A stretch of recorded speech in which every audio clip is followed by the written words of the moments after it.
Baik, sahabat-sahabatku dimanapun kau berada pada malam hari ini, kita telah melaksanakan debat, diskusi, hal-hal yang penting. Kita melihat itikat baik dan bagaimanapun Pak Joko Widodo punya hasil-hasil yang dicapai.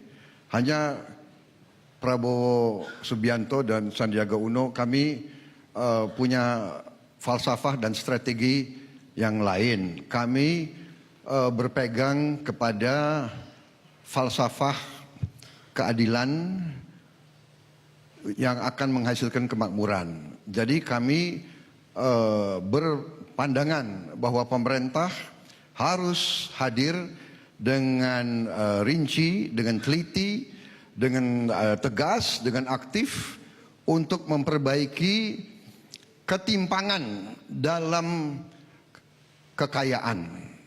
Kita harus menjaga kekayaan kita supaya tidak lari ke luar negeri, dan untuk itu alat kita, instrumen kita adalah Pasal 33 Undang-Undang Dasar 45. Itu saya kira yang kami ingin tegaskan.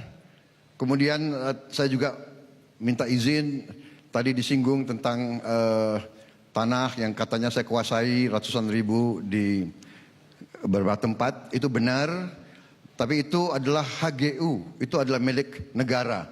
Jadi setiap saat negara bisa ambil kembali, dan kalau untuk negara saya rela mengembalikan itu semua. Tapi daripada jatuh ke orang asing, lebih baik saya yang kelola, karena saya nasionalis dan patriot. Terima kasih. Harap tenang, harap tenang. Wassalamualaikum warahmatullahi wabarakatuh. Terima kasih. Baik.